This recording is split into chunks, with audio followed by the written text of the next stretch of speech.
Дэлхийн монголчуудын Эмжил радио 88-ны урлаган дээр сугат харуулан сонсож буй эрхэм таны энэ өдрийн амар амгалан дахиалдахыг 7 өнөө бүрийн даваагаас баасан гарын цаг мөчид радион 3 дугаар студиэс үдийн хачир нэвтрүүлэг маань эрхэм сонсогч танд шуудурдаг. Яг Улаанбаатар хотод 12 цаг 15 минут болсон өнөөдөр 2025 оны 5 дугаар сарын 8-ны пүрэв гарагийн үдийн хачир нэвтрүүлэг хайрын түүхээрээ шууд хүрэхэд бэлэн болсон байна. Студид хөтлөгч Мөнхбат гэрлээ. За найруулагчаар Ган болдын ангараг нар айлж байна. За өдрийн мэнд хүргэе. За өдрийн мэнд. Нэвтрүүлгийн хамтран ажиллагчаар таны хөрөнгө оруулалтын зөвлөх Apex Capital үнцасны компани за мөн амьсгалах агарыг танд бид халамжлалыг сураатагаар Aircare Air Condition агаар сэлгэлтийн тоног төхөөрөмж хамтран ажиллаж байгаа баярлалаа. За ингээд өнөөдөр хайрын түүх явнаа. 7 өдрийн пүрэв гарагт алдартай хосуудын хайрын түүхийг ярьж өгдөг. Өнөөдрийн ярьж өгөх хайрын түүх бол тийм гоё романтик хайрын түүх бол биш. Ер нь бол их адал явдалтай, хүсэл тачаалтай, за урвалт ностальмистай, хэцүү шийдвэрүүдтэй ийм Холливуудыг донслогсон ийм хайрын түүх ярьж өгнө. За хэний түүх вэ гэвэл Холливуудын жүжигчин, алдарт Терминатор киноны гол дүрийн жүжигчин, бодибилдингийн дэлхийн авраг, Калифорни мужийн амбан захирагч гэдэг ингээд олон гуншинтай байсан Арнольд Шварценеггер, за түүний 25 жил ханилсан Мария Шривер гэдэг ийм бүсгүйн энэ хоёрын хайрын түүхийг ярьж өгнө. За тэгэхээр хэдийгээр өнөөдөр 25 жил оршин тогтноо. За Холливуудын Power Couple гэгдэж байсан гэр бүл маш их скандалтайгаар салаад байгаа боловч сасныхаа дараач үр хүүхдүүдийнхээ төлөө харилцаагаа одоо нөхөрлийн хуваар авч үлдсэн байлээ. Тэгэхээр өнөөдөр Холливуд байтугай дэлхийн нийтийг одоо шуугилсан дуйлантай салалтын эзэд болсон энэ хоёр хүний хайрын түүхийг ярьж өгөх нь байна. За ингээд Арнольд Шварценеггер гэж хэн бэ? Арнольд Шварценеггер 1947 оны 7 сарын 30-ны өдөр Австрийн Таал гэдэг нэртэй ийм жижиг хотод төржээ. Өө Австри төрсөн юм уу тий? Оо за. Тий, ерний том нөхдөр чинь хин чин Ван Дам чин Бэлэг хүн гэдэг байгаа шүү дээ. Тий шүү дээ. Тий. Арнольд Шварценеггер чинь ийм герман цустай юм шиг юм. Тэгээд Арнольд Шварценеггерийн аав нь цагдаа байсан бол ээж нь ааваас нь 15 насаар дүү ийм эмэгтэй байж. Тэгээд Арнольдын аав Густав Шварценеггер гэж ийм хүн, энэ хүн болохоор 1938 онд Германы нацист намд илсээд Польш, Франц зөвлөлт рүү дайрахад цэргийн цагдаагаар бүр Германы талд, нацист Германы талд ажиллаж исэн. Тэгээ ийм юм байна. Тэгээ бүр Сталинградын тулдааны үеэр шархтаад, за бас удаачгүй хумгаа өвчин тусаад ингээд дайны фронтоос чөлөөлөгдсөн. Тэгээ 2 жилийн өмнө дайн дуусахаас 2 жилийн өмнө ингээд өвчний шалтгаанаар дээрэс нь бас шархтаад ингээд халагдсан байдаг. Тэгээд Арнольд Шварценеггер Калифорни мужийн амбан захирагчид өрсөлдөхөд энэ түүхэн сэтэрч гарч ирээд наад хүний чи аав нь нацистийн Германы хүн байсан. Тэ бүр цагдаа байсан. Хүмүүсийг барьж, хорж, тамалдаг байсан ийм хүмүүсийн нэг штэ. Яагаад энэ хүний үр удам Америкийн ийм чухал албан тушаал дээр юу ах хэвчээ гэж нэлээ шар хөвлөд баалсан байдаг. Гэхдээ тэр нь бол ямар ч байсан юу аваагүй, өндөр аваагүй. Тэгээд Арнольд Шварценеггер амбан захирагч болсонгүй бол болсон. За хүүхэд нас нь бол ер нь тийм амар хялбар байгаагүй гэж Арнольд Шварценеггер өөрөө хэд хэдэн удаа бүр сэтгүүлчид ярьсан байт юм байлээ. Арнольд Шварценеггер тухайн үед гэр бүл нь Австрийн одоо юу гэдгийг Австрид байсан. Гэхдээ одоогийн ийм Австри улсаас бас маш ялгаатай гэж ярьсан байгаа. Католик шашинтай айлууд ихэнхдээ маш хатууд дигж аягтай айл байсан. Тэгээ ер нь нэг юм ямар нэг юм буруу юм хийвэл ер нь эцэг эхээсээ үгнээс ингээд жаахан зүрх юм бол аав нь бүр төмөр уцаараа ороолгож зодддог байсан гэж өөрөө ярьж байгаа. Аав манаа тэг зоддог байсан. Муухай хатуу ширүүн байдлаар зоддог байсан. Тэгээд Арнольд Шварценеггерийн хүүхэд наснд байсан одоо хүүхэд насныхын тэр нэг юм травма гэж хэлэх юм уу хэцүү зүйл болохоор аав нь Арнольд Шварценеггерийн одоо ахын ч юм уу дүүн ч юм уу мэдгүй ямар ч сан Майн Хард гэдэг ийм Арнольд Майн Хард гэдэг хоёр хүүтэй байж Арнольд Шварценеггер аав байж байна. Тэгсэн аав нь болохоор Майн Хард гэдэг хүүтэй маш хайртай. Арнольд Шварценеггерийг болохоор ерөн төдийлөн тоодгүй үл тоомсорлдог байж. Тэгээд айгуу сонин нэг гэрт ингээд өсөж хоринж байгаа хоёр хүү байхад аав нь одоо юу гэх юм бэ? Майн Хардыг айгүй хайрлж хүндэлдэг. Тэр үедээ Майн Хардаа ерөөсөө зодож байгаагүй. Арнольд Шварценеггер л барьж аваад зодоод байдаг юм бол ямар амар юм бэ тий. Тэгээд энэс болоод ингээ нөгөө нэг хоёр хүүгийнхээ нэгийг нь онцгойлж үзээд нэгийг нь ингээд үл тоогоод гадуурхаад байснаас болоод энэ байдал нь ер нь том болохдоо өөрийгөө маш их голдог байсан. Хүнтэй гэрлэхдээ би ингээ сайн нөхөр болж чадахгүй байх. Ялангуяа би сайн аав байж чадахгүй гэж айгүйх айдаг байсан гин. Тэгээд Арнольд Шварценеггер ер нь бол ингээд нэг юм аавдаа тоогдох гэж яагаад намайг зодоод одоо Майн Хардыг зоддгүй юм бэ гэж өөрөөсөө айгүйх асууж айдаг байсан гин. Тий Гэхдээ аав нь болохоор Арнольд Шварценеггер шиг ийм өндөр биетэй, царайлаг ийм сайхан залуу байж. За ээж нь бол байдаг л нэг Европ эмэгтэй байсан байгаа. Тэгээд ер нь бол юу байсан? 2004 онд Fortune сэтгүүлд өгсөн ярилцлагада Арнольд Шварценеггер ингэж ярьсан байдаг. Би хүүхэд байхдаа яаж игээд энэ гэр бүлээс л бушуухан шиг цухтаж далд оръё. Тэг ингээд бушуухан шиг цухтах юмсан. Тэгээ ингээд нэг юм өөрийн гэсэн одоо юу гэдэг өөрийнхөө амьдрах юмсан. Энэ гэдэг хүүхдүүдэд ялгаж харьцдаг нэг ааваасаа холдох юмсан гэж аюух боддог байсан. Тэгээд ерөөсөө ингээд ааваасаа л холдчих л байвал ерөөсөө юу ч хийсэн яад эхний ээлжинд юу ч хамаагүй хийж байгаа. Тэгээд би баян болоод ааваасаа өшөөгөө авна да гэж хүүхэд байхдаа боддог байсан гин. Тэгээ сургуульдаа бол төдийлөн зайлуу Арнольд сургуульдаа тийм сайн сурлагатай байгаагүй. Тэгсэн хэрнээ анги хамт олонтаа бол нэлээд хөгжилтэй залуу хөгжилтэй хүүгүүнээр дурсагддаг гин. Арнольд Шварценеггер багшилж исэн сургуулийн багш нар нь ангийнх нь хүүхдүүд Арнольд манай ангид байхад бол маш хөгжилтэй байсан. Арнольдыг байхгүй нэг тийм манай ангид нэг юм дуугуу дүнсийсэн чимээг болчдөг байсан. Их хөгжилтэй залуу байсан гэж хэлдэг. Тэгтээ нөхөр ингээд нэг юм текст уншиж чаддаг байсан гинэ. Тэгээ тэрнээсээ болоо сурлагатаа жахан таарав. Тэгсэн чинь сүүлд нь тэрийг нь онцлуулсан чинь нөгөө дислексия буюу ингээд сурах бэрхшээлтэй. Ийм одоо хөгжлийн бэрхшээлтэй ийм хүүхэд байж. Нөгөө тоо өсгөн холилдож харагддаг. Тийм үү. Тэг нь өсгөн холилдоод идэм үү? Уншиж чаддаг гин ингээд текст хараад унших гэхээр ингээд нэг тийм мороцолтоод идэм үү? Нэг л уншиж чаддаг. Тэгээ тэрнээсээ болоо сургуульдаа төдийлөн таарав. Ийм юм байна. Тэгээд Арнольд Шварценеггерийн гэр бол хүүхэд насныхын аав ээж нь бол тийм ч хангалуун амьдралтай айл бол байгаагүй. Гэхдээ нэг удаа эднийг хөргөгч авчээ. Тэр л хүүхэд наснд маань тохиолдсон хамгийн сайхан үйл явдал гэж Арнольд Шварценеггер бүр дурсаж инээсэн байт юм байна. Тий. Тэгээд аав нь хэдийгээр Арнольд Шварценеггер зоддог ч гэсэн хөвгүүдээ спортын хүмүүс болгоно, Баварын авраг болгоно гэж аягүй ярьдаг байсан. Тэгээд 13 нас хүрдэг жил нь Арнольд Шварценеггерийн багш нь одоо багийнхныг аваад юу байсан хөлбөмбөг тоглоулдаг байсан юм байна. Ууг нь. Тэгсэн чинь хөлбөмбөгээр хичээлж хагаад 13 настайдаа санаандгүй байдлаар хөндөө өргөлтийн тамирчдын зааланд бэлтгэл хийх болоод тэгээд Арнольд Шварценеггер хөндөө өргөлт чи ямар гоё юм бэ гэж хөндөө өргөлтийн спорт руу тэгж анх халтарж ороод за ингээд хөндөө өргөлтийн спортод маш дуртай байсан. Тэгээд тэр нь яванда бодибилдинг болоод ингээд ирээдүйн амьдралыг заацсан юм байна. Тэгээд ер нь бол Арнольд Шварценеггер өсвөр насндаа эсвэл бодибилдингийн зааланд байж идэг. Эсвэл кино үзээ байж идэг. Нэг ийм л хоёр хоббитой нөхөр байсан юм байна. Тэгээд 18 нас хүрээд Австри залуучууд бүгд заавал цэргээ аль паах хэвээр. За ингээд цэрэгт байжгаад Арнольд Шварценеггер Европын өсвөрийн авраг гэдэг тэмцээнд төрүүлсэн. Энэ тэмцээнд оролцох гэж айрмаасаа чөлөө гуйсан чи өхгүй бахаар нь цухтаж яваад тэгээд тэмцээнд оролцоод 7 хоног цэргийн шоронд хоригдчихсэн гинэ. За. Тэ ийм нөхөр юм байна. Тэгээд Арнольд Шварценеггер ер нь бол 18 19 хүрэхэд л Европын хамгийн гоё биетэй бие төгс хөгжүүлсэн ийм залуу гэдэг тодтолтой болцсон байсан. Тэгээд нөхөр чинь Mr. Universe буюу нөгөө их дэлхийн мистер гэдэг бодибилдингийн дэлхийн аварга болол тэгэл цөм цохол гараад ирсэн. За. Анх чинь бодибилдингийн дэлхийн аварга болсон. Хүүе наадах чинь ямар нэвтрүүлгээр ярьжалаа. Наадах чинь бас Америкийн гудамжаар ингээд нөгөө яг нүцгэн ингэж бас явж моод. Тэгсэн. Тэгээд чи бодибилдингийн аварга болоо тэгээд Америк руу хөл тавьж байгаа байхгүй. За. За хоёулаа хамтран хэлж танилцуулаад өргөжлүүлье. За Улаанбаатар хотод 12 цаг 23 минут болсон. Нэвтрүүлгийн маань хамтран ажиллагчаар за амьсгалах агарыг танд бид халамжлалыг сураатгаар Air Care Air Condition агаар салхилтын тоног төхөөрөмж хамтран ажиллаж байгаа. За энэ Air Care компани болохоор дотор агаар гэж байгаа одоо тасалгааны агаар гэсэн үг. Гэрийн, офисын одоо альбан байгууллагын дотор агаарыг сайжруулах бүх төрлийн air conditioning албан ёсны эрхтэйгээр за төлбөрийн уян хатан нөхцөлтэйгээр яг таны эрэлт хэрэгцээнд нийцүүлээд мэрэгжлийн зөвлөгөө шийдэл өгөөд ингээд яг өөрсдөө угсраа суйрлуулад өгнө. Одоо бол эднийг 5 сарыг дуустал бүр зах зээлд байхгүй зад хямдрал зарлцсан байгаа гэж шүү. Тий.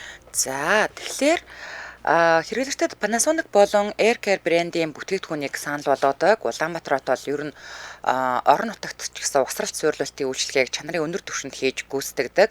За Air Care компаниас хэрэглэгчдэд одоо Японы Panasonic брэндийн энгийн air condition болон за Nano X технологийн буюу одоо агаарт байгаа нүдэнд үл үзэгдэх одоо вирус үүсгэгч ням бактери тоосон цэрэг 99.9% цэвэршүүлэх цэрүүцүүлэх шийдлийг нэг дор шийдсэн Nano X технологийн одоо бүх төрлийн air conditioning Монголд бас албан ёсны эрхтэйгээр борлуулж байгаа гинэ.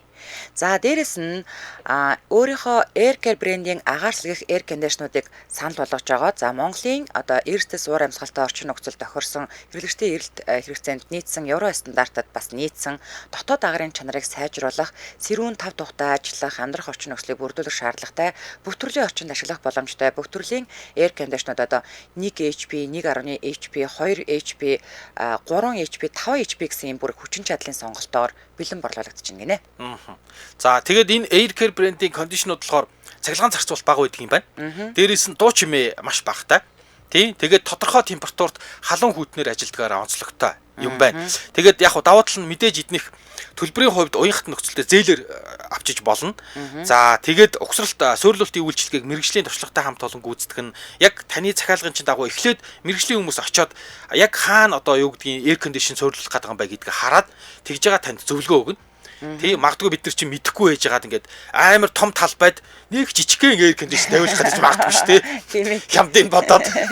Тэр нөгөөдг нь бол бүрэн тэр том талбайг чинь сэргүүцүүлж чадахгүй шүү дээ, тий. Тэгэхээр мэрэгжлийн хүмүүс за таны суйрлуулах гэдэг энэ дотоод агаар чинь бол ийм метр квадрат юм байна. Тэгэхээр яг ийм air condition таарнаа гэд. Тэгээд 1 жилийн баталгаа хугацаатай гэж байна. За та биеэр очиж үзэх гэвэл 10 дугаар оруулын E-Mart Израиль UV Platinum барилгын 5 давхарт нь AirCare компани байгаа. За тэгэд энэ барилга өөрөө Panasonic гэсэн юм бичгтэй барилга баг шүү.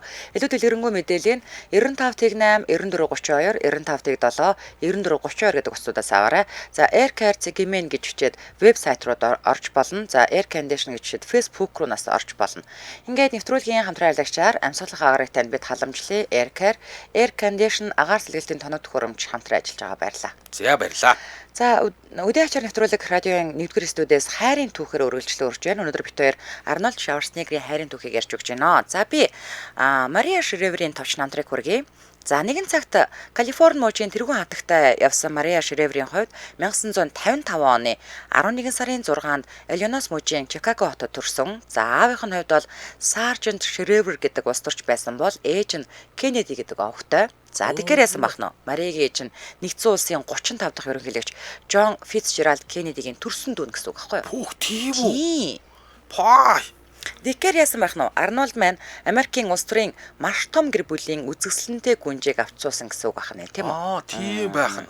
За. За Маригийн аав Саржент Шревер арчилсан намын гишүүнээс гадна Францад суух элчин сайд Peace Corps-ийн тэргүүн захирал гэх мэт албан тушаалыг хашиж явсан хүн байдаг бол ээж Юнис нь сайн санааны үйлсээрээ маш их алдартай. За одоо жишээлбэл бидний одоо сайн мэддэг 56 жилийн өмнө тусгай олимп гэдэг нэртэй байгууллагыг байгуулж одоо тусгай хэрэгцээ хүмүүсийн спортын наадмыг анх зохион байгуулсан байхгүй юу? За. За харин бидний мэдих олон улсын паралимпийн холбоо бол хизээ хойно буюу 1989 онд байгуулагдчихсан юм биш үү? Ааха. За Мария бол Ирланд, Герман гаралтай, харин шашны хувьд бол католик шашинтай гэр бүлд өсөж хүмүүжсэн. За хүүхэд насаа аавынхаа ажлыг дагаад Францад өнгөрүүлсэн Мария мэргэжлийн хувьд бол Америк судлал гэдэг мэргэжил эзэмсэн юм байна. 1972 онд Мариагийн аав Америк нэгдсэн улсын дэд ерөнхийлөгчөд нэр дэвссэн байдаг. За энэ үед бол 17 настай байсан Мария аавынх нь одоо компанид ажлыг сурвалжилж байгаа сэтгүүлч зураглаачдын багийг хараад сэтгүүлч сурвалжлагч болох хүслэнд төрсөн гэдэг юм байлээ. За тэгээд аав намайг компанид ажил дээр ажиллуулсан нь магадгүй миний амьдрал тохиолдсон хамгийн сайхан үйл явдал ах гэж бүр хожим өөрийнхөө намтар номонд бичсэн байдаг. За ингээд Филадельфия хотод KYWV TV гэдэг газарт сэтгүүлчээр ажиллаж эхлэхдээ Мария яг бүх юмыг тэгээс нь эхэлсэн. Ер нь бол бүх доороос нь эхэлсэн гэсэн үг. Эхлээд одоо гадуур дотор гүдэг нөгөө нэг жижиг сажиг сурчлага хийдэг штэ тий. За ийм байсан бол Яванда студид хөтлөгч хийгээд за сүүл рүүгээ бүр үндэсний хэмжээний том сувгуудын оргил цагийн гол нэвтрүүлгүүдийн хөтлөгч хийсэн байдаг. За тэгэхээр одоо энэ оргил цагийн хөтлөгч болохын тулд алаан болдог штэ тий. Америкт бол тий. Баргийн хүн бол оргил цагийн хөтлөгч болохгүй шүү. Ер нь бол тэнгууд угаасаа ингээд зургийг харсан ч гэсэн үнэхээр гоё эмэгтэй байсан. За тэгээд ийм бүсгүй байжээ.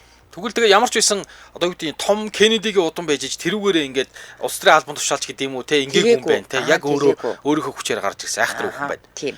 За дэмжээ ярилцлагч танилцуулсны дараа өргөжлүүлье. Улаанбаатар хотод 12 цаг 29 минут болсон.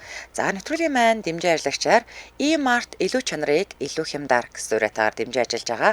За E-Mart-ийн апаар та хямдралын мэдээллийн тухай бүрд нь мэдэх боломжтой шүү. Тэгээ дэлгэрэнгүй мэдээллийн E-Mart Facebook хуудас болон 7611 тэгник гэдэг дугаараас аваарай. 7611 тэгник. За ингээд хөрлийн дэмжээ ярилцлагч E-Mart баярлаа. За баярлаа. За энэ хоёрын танилцсан түүхийг ярьж өгнө.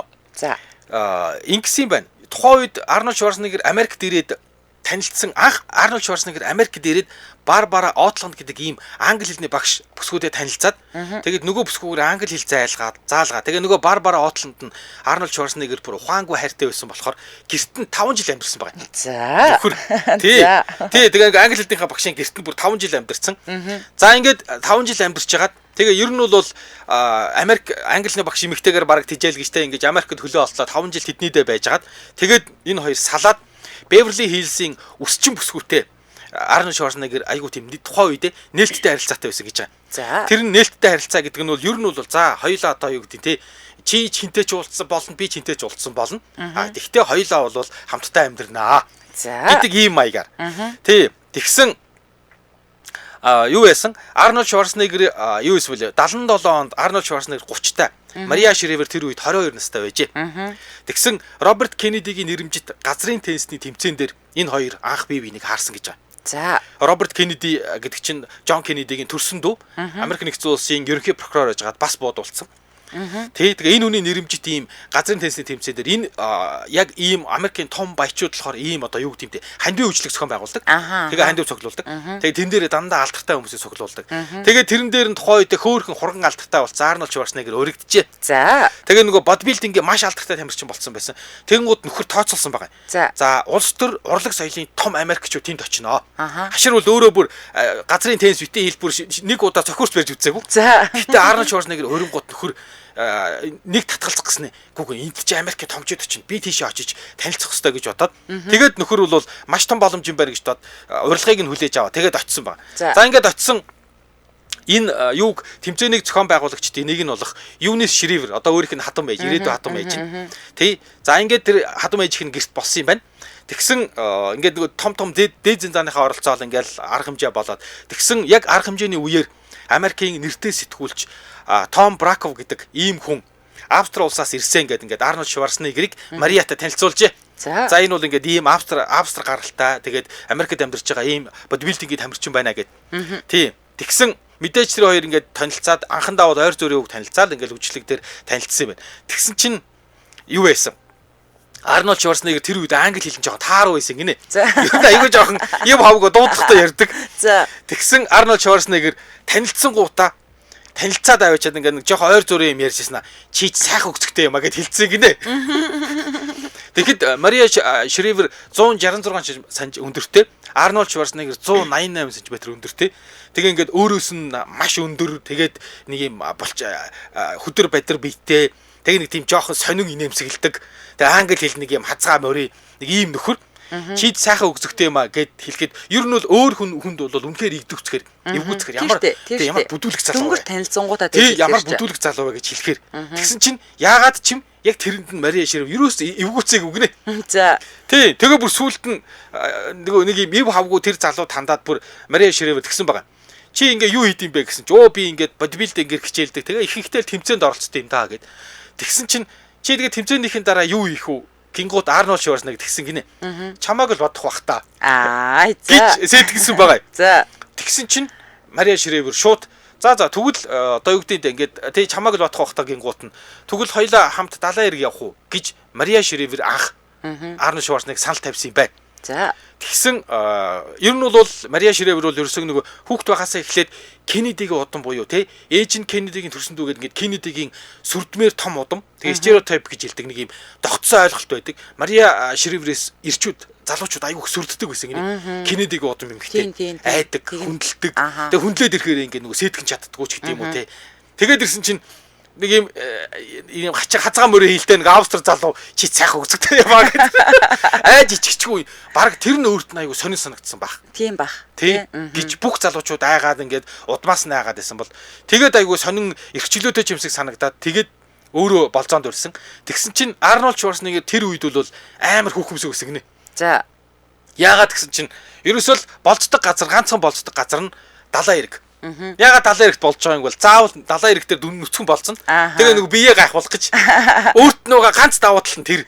Бусад үед бол нөхөр бол карьер гэдэх юм баахгүй, мөнгө төгрөг гэдэх юм баахгүй тий. Тэгэл ерөөсө хүүхнүүдтэй хаана болцох вэ? Далайн эрэг дээр болцъё гээл тэгэл далайн эрэг дээр нөгөө болчихлог биеэ харуулаад. Тэгсэн чинь тэрийг ягаад чи мэдсэн ч юм шиг далайн эрэг дээр болцъё гэд Мария Шривер анх тавьсан. Ингээд энэ хоёр далайн эрэг дээр болцож харилцаа эхэлсэн гин. За. Тий, тэгсэн чинь Beverly Hills-ийн одоо тухайн үед нөгөө нээлттэй харилцаатай байгаа Beverly Hills-ийн нөгөө өсчин бүсгүйтэй ингээд одоо үерхэж байгаа ч гэх юм уу юм байсан юм байна л да. Тий, тэгсэн чинь энэ яриаг нь сонсчоод тэгээд нөгөө Beverly Hills-ийн өсчин бүсгүй нь тэгсэн байна. Чи тэр эмэгтэйгээ сонго эсвэл намайг сонгоо. Хичнээн хоёулаа нээлттэй харилцаатай ч гэсэндээ яг ингээд бүтэн ингээд үерхэд явах гэж байгаа юм бол аль нэгийг нь сонго гэж тулгсан. Тэгээ мэдээж Arnold Schwarzenegger өсчин эмэгтэйгээ хаяад тэгээд Maria Shriver-ыг сонгосон. Тэгээд Arnold Schwarzenegger бүр нэг удаа тэгж хэлж ирсэн. Яг залуу цагийнхаа тэр үеийнх нь ярилцлага нөхгүй. Ер нь бол секс бол яг л бодибилдингийн төмөр өргөж байгаатай л ижилхэн зөвхөн нэг төрлийн тасгал. Өө заац. Тий, бодибилдинг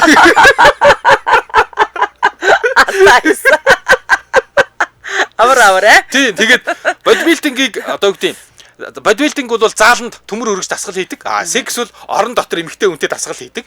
Тий, энэ хоёр ч нэг ялгаа байхгүй шүү дээ. Йоо, ялаас. За. Гижсэн юм байна лээ. Юу одоо ер нь бол яг ингээд нэг юм өөрийнх нь хинч баг ингээд нэвтэрч орж ирж чаддгүй хувийн орон зай руу айгу тийм зөрөгтэйгээр л ороод ирсэн юм байна л зөрөгтэйгээр ч юм уу тэнэгдүү ч юм уу те ингээд ороод ирсэн. Тэгээд айгу сонирхлын татсан юм байна. Метр 66 та эмэгтэйд байна штэ тийм үгүй. 180-аас 185 та эрэхтэй яг ингээд цээжинд нь толгой ингээд налаад ингэж хүрдэг аахгүй юу? Яг гоё тохирдог. Тэгээд 185-аас дээшээгээ ингээд метр 96 мургаач юм болчоор ингэж үлээж хардаг аюу хэцүү байдээ. Хэцүү байдээ нөө. Тэгэхээр би яг метр 66 болохоор аюу сайн мэдээд байна. Тэгээд нэг 10-аас 20 см өсгөдөг гутал өмсгөр угаасаа баг чацуу болоод явчихж байгаа штэ. Тэгээд энэ хоёрын өндөр үнэхээр яг гоё зөгцдөг хосууд байсан байна. За тэгвэл штэ энэ хоёр ингэсэн 8 насны зүрхтэй чи ивэ штэ энэ хоёр чи. Яа. Ивэ чи. Энэ монголчууд яа байг тэгин те. Гойгоос те. Хачаа чи комментэн дээр ивэлжилтэй юм байна. За тэгтээ 8 насны дөрөвтэй ч гэсэн энэ хоорондын харилцаа бол маш хурдан дотносон. Тэгээд Кеннедигийн гэр бүлийнхэн Холливуудын шалдар пулдар те нэг юм ямар ч одоо карьер байхгүй те ийм жүжигчин залуутай Мариаг нэр холбогдож байгааг анханаас нь угаасаа таата хүлээж бол аваагүй. За харин Арнольдын хувьд Маритай дотносох нь хайр дурлал гэхээс илүүтэйгээр улс төрийн шин чанартай буюу ашиг сонирхлын шин чанартай байсан гэж үздэг юм байлээ. Ер нь тийм баха. За ер нь яг нэг ийм ямар ч карьер байхгүй хүн чинь нэг ийм бас нэг ийм өөрийг ингээд дэмнэх юм хэрэгтэй шүү дээ. За тэгээд 1977 он танилцсанаас хойш дотносож үерхэд за Арнольд ч гэсэн эмэгтэйчүүдтэй юм замбраагүй харилцаатай байха болсон. Тэгээд ер нь бол Маригийн үгээр л хөдөлдөг болсон. За Мария бараг л суу гэвэл тийм суух хэмжээнд үргэжсэн. Бос гэвэл босох хэмжээнд. За ингээд 4 жил үргэсний эцэст 1981 онд Арнольд нэг сайхан нартай өдөр Мариад гэрлэх санал тавьжээ. За тухайд Conan the Barbarian гэд кинонд тоглоод овоо цалин аваад исэн Арнольд баггүй одоо мөнгө сүүн бүгжиндээ бол зарцуулсан. Гэвч сэтгүүлчийн карьераа дөнгөж эхлүүлээд байсан Мария карьераа босгоно тэ өөрийгөө таньж мэд хэрэгтэй байна. За тэгээд ч одоо гэрлэх гэж яарах шаардлагагүй гэснээр Арнольдын санал татгалцсан. За яг үнийг хэлэхэд бол Маригийн ээж Юнес ч гэсэн энэ тал дээр яг адил байр суурьтай байсан. За тэгээ өөрийнх нь тийм нийгэмд үзэгдэж харагдаагүй үзэгдэл болоод 31 нас хүрсэн оноо ер нь бол хүнтээс басан байдаг ээж нь гэсэн. За тэгээд Мариаг ч гэсэн ээжийнхаа замаар алхахаар шийдсэнд нь Арнольд уурлаад хэсэг харилцаагаа тасалсан. За энэ үеэрээ бас зүгээр байгаагүй цаадах чи Red Sonja кинонд хамт тоглосон Bridget Nielsen гэдэг бүсгүйтэй жүжигчин бүсгүйтэй учир ургуулад за нилээд явуулсныхаа дараа одоо наад чи нөгөө угаасаа орон дох дасгал гэж үздэг хүнд бол тийм нэг тийм чухал биш юм шиг байна. Маригээр байж чадахгүй гэдгээ ойлгоод за ингээд эргээд Мари дээр очисон байдаг. За энэ үед Терминатор киноны анхны ангинд гарчихсан. За Шварценеггер гэдэг өвөрмөцнэр Холливуд даяар мандчихсан. Шварценеггерийн түрүү Рас Солмо хар болор гэсэн үг гэдгийгсэн байсан. 100. За Кеннедигийнхний татгалзаж байсан нөгөө нэг шалдар болдроо од чинь дэлхийн хэмжээний од болчихсон байсан. Супер өстэй. Терминатор бол нэр үнэхээр супер эс. За гэхдээ шалдаа бууж очоод Мариагаас эхний гэрлэх саналаасаа хойш одоо 4 жилийн дараа буюу 1985 онд дахин гэрлэх санал тавьж гарын нь гуйсан. Ингээд 1985 онд 30 нас хүрээд за CBS сувагт сэтгүүлчээр ажиллаж байсан Мария өөрийгөө гэрлэхэд бэлэн болсон гэж үзээд зөвшөөрсөн. За ингээд тэд 1986 оны 4-р сарын 26-ны өдөр Массачусетс мужийн Хайнс хотын Гиген Францисийн сүмд ёслол төгөлдөр хурмээж цайлганда опера заяа. За Энди Уорхол зэрэг алдартнууд тэргүүтээ 450 зочныг барьж элбэг найрлаж за дэлхийд даяар Шварценеггер гэдэг од Кеннедигийн удмын бүсгүүтээ гэрэлсэн гэдгээ зарлан томхоглож байжээ. Супер хоёр нөхөр хоёр талаасаа сууж тий. За хамтран ажиллаж ярьсны дараа өргөжлүүлье. За Улаанбаатар хотод 12 цаг 40 минут болсон. За нэвтрүүлгийн маань хамтран ажиллагчаар таны хөрөнгө оруулалтын зөвлөх Apex Capital үнцасны компани хамтран ажиллаж байгаа. За ер нь бол ингээ нэг тийм хөрөнгө оруулалт гэхээр биднээс их тийм хол санагдаад байдаг. Нэг тийм баян хүмүүс л хийдэг байх гэж. Чи бол хийж чадахгүй. Тэг би одоо хөрөнгө оруулалт харин тийм. Тэгэхээр би хийж чадахгүй. Тийм учраас та хөрөнгө оруулалт хийж чадахгүй ч гэсэн таны өмнөөс хийж чаддаг хүмүүс байна. Яг үнэ. Энэ өстой гоё шүү дээ. Тийм болохоор би бол хөрөнгө оруулалтын учрыг ч ойлгохгүй. Тэгвэл хөрөнгө оруулалт хийх бол зөвхөн ашиг олох бас. Эрсдлээ удирдах байгаа юм. За мэдээлэл суурлаа зөв шийдвэр гаргаж байгаа хгүй. Тэгэхээр та өөрөө заавал ингээл толгоогоо ажилуулаад те одоо юу гэдэг нэг хитэн төгрөгөө зүгээр л ингээл банкнд хадгалуулаад байдаг. Банкнд хадгалуулахаар тэр чинь нөгөө одоо юуны инфляцаасаа болоод хүүг нь идчихэж байгаа. Ямар ч хэрэггүй шахуулж.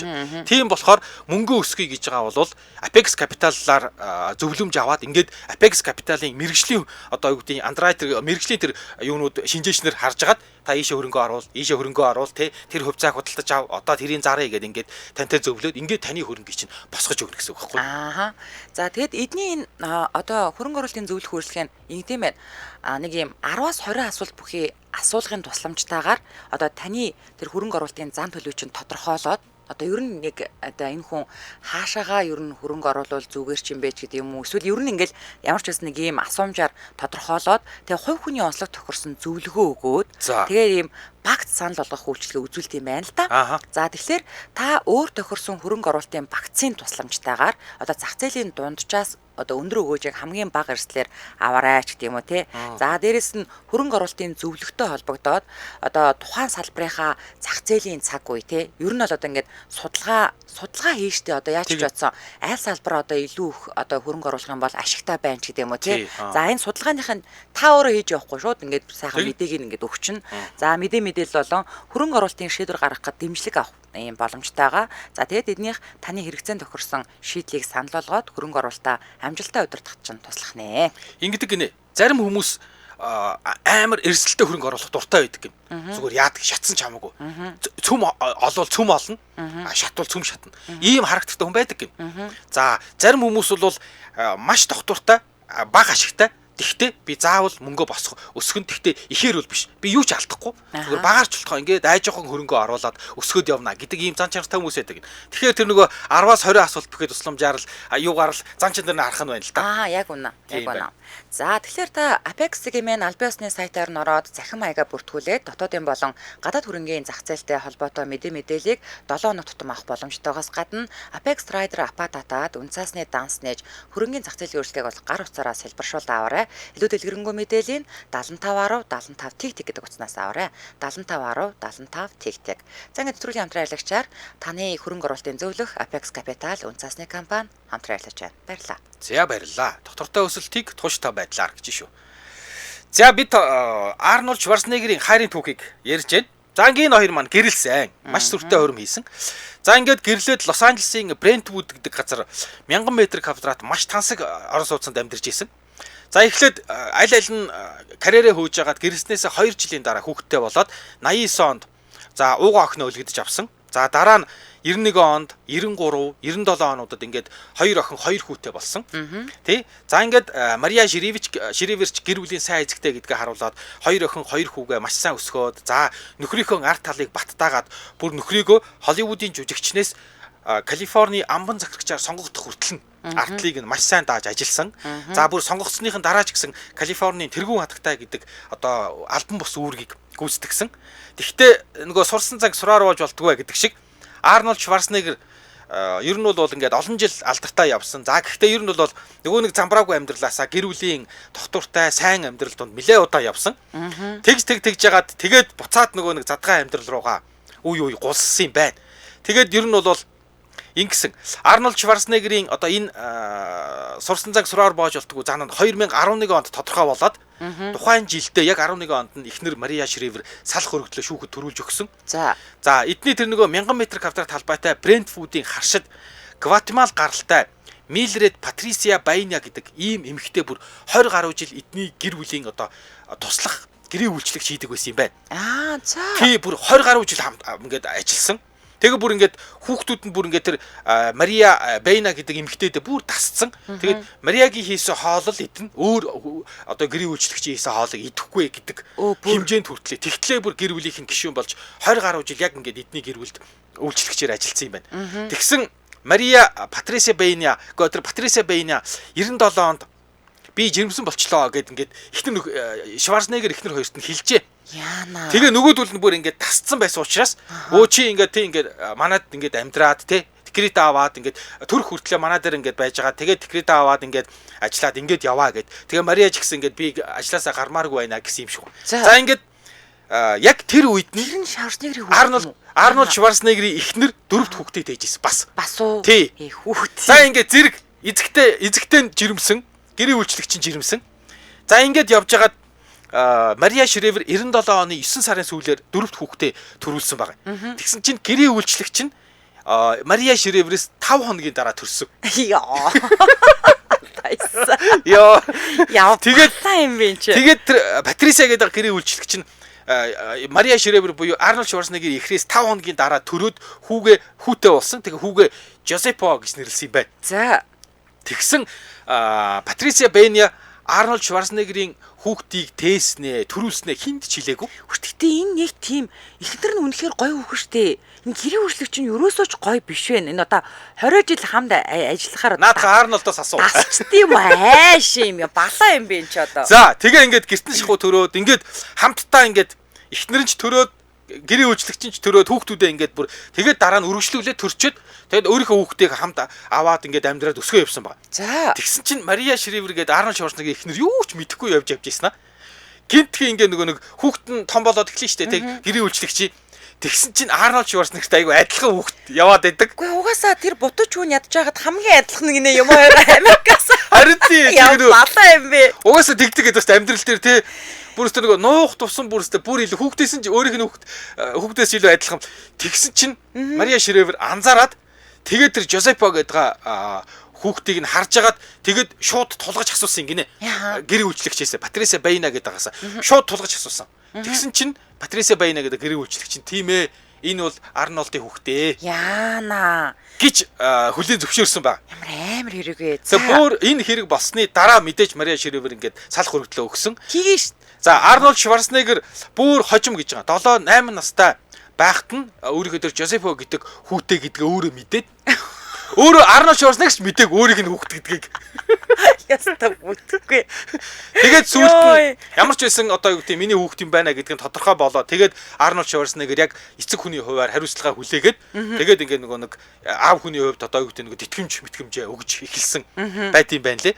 Тэгээд ер нь бол Мария Шревер энэ талаар нэлээд хожуу мэдээд тэгээд Патрисия гэдэг гэрээ үйлчлэгчээ би Арнольд Шварценеггертэй одоо юу гэдэг шууд нүүрэлдүүлнэ гэж тулгаж ээж нэг юм Арнольд Шварценеггер хүүхд гэдгийг мэдсэн байгаа юм. Тэгээд ер нь бол Мария Шревер яг энийг мэдээд шоконд ороо шууд салах хөргөдлөө өгсөн. Тэгээ штэ. Тэгвэл яг энэ ийм үйл явдал болж явах үед нөхрийнх нь улс төрийн карьер эд үргэлжилжсэн учраас өөрөө нөгөө Кеннедигийн удам эмэгтэй учраас ар гэрд нь ийм амар бужигнаа болж байхад Мария Шревер одоо юу гэдэг олон нийтийн өмнө бол юу ч болоогүй юм шиг. Энийгээл харт мэнгээл Арнольд Шварценеггертэй хамт байж нөхрийнхөө улс төрийн карьерийг сүрүүлээгүй.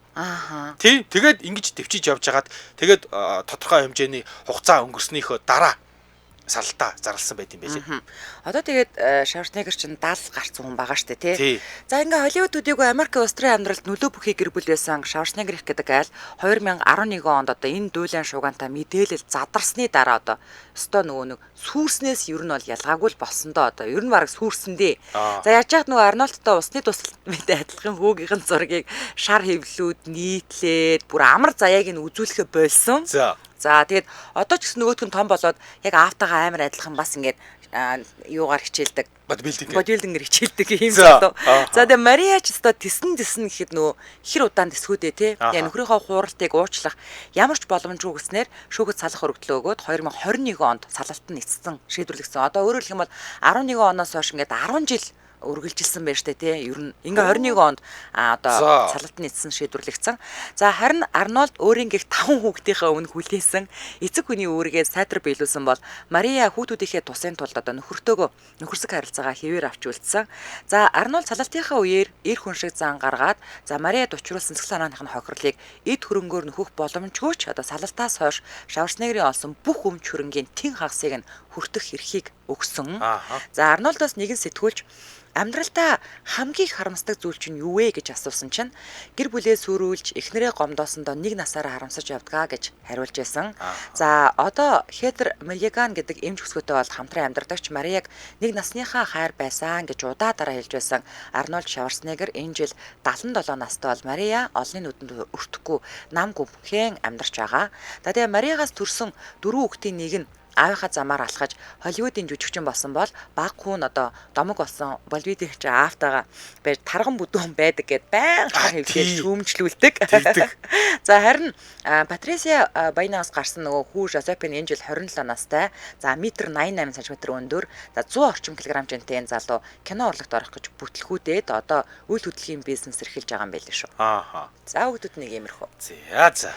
За энэ үрээд 2025 оны 5 дугаар сарын 8-ны пүрэв гарагийн үдээ ачаар нэвтрүүлэг хайрын түүхээрээ шууд хүрээд өндөрлөж байна. За нэвтрүүлгийн хамтран аялагчаар таны хөрөнгө оруулалтын зөвлөх Apex Capital үнцасны компани за мөн амьсгалах агаар их танд бид халамжлалыг сураатгаар Air Care Air Condition агаар сэлгэлтийн тоног төхөөрөмж хамтран